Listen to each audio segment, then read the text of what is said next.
Fallout continues one day after CTV News learned about possible delays to the light rail western extension.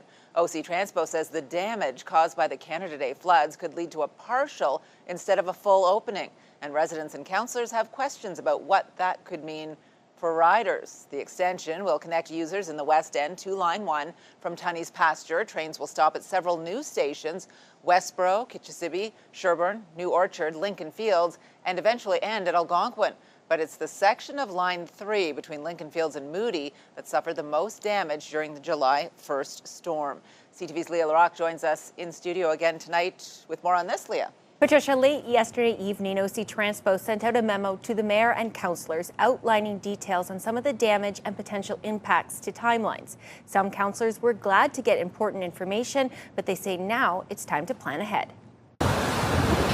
Gushing water across the rails on Canada Day, turning this section of the LRT track at Moodie Station into a fast-moving stream. Today, much of Moodie Station is clear. There was water just everywhere. Giulia Nicastro concerned that all this damage could delay bringing light rail to the West End. They said 2027 at one point, but now will that even be the case? OC Transpo reiterating that assessments are still in their early stages and no decisions have been made about what exactly needs to be replaced. We've been waiting patiently for the LRT station to be, viable, usable. You've seen Corkstown Road, Moodie, there's been construction nonstop for the last decade. OC Transpo says a partial opening, perhaps only to Algonquin, is possible. But one West End councillor has questions about the design of the line and if this could happen again. I represent an area that had 3 100-year storms in 10 years. So just because you're saying this is a 200-year storm, the next one could be 2 months away. So what are we doing to make sure that that doesn't flood out again like that before we put any ridership in there? OC Transpo says that an external consultant is looking at the overall schedule right now for the entire Stage 2 West extension.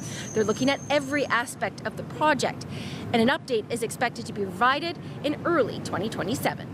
Some councillors want to explore any possibility that gets as much of the line open as possible. Perhaps there's also a way to open out to Bayshore, let's say, and see what capacity that the Belfast yard has to maintain and store the trains. Perhaps we can open it to Bayshore without having to open that end section of the track. An update is expected at the next Transit Commission meeting in September. I think it's important that we've invested in this infrastructure. It's important to get it to both ends of the city now and south.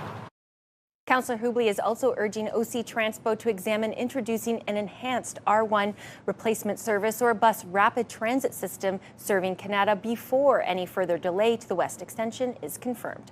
Patricia. CTV's Leah Larocque live for us tonight. Thank you. And we do have extended coverage of the damage caused to the LRT West Extension during the Canada Day storms, including some of the options OC Transpo is looking at when it comes to the opening. You can find those stories online at ctvnewsottawa.ca.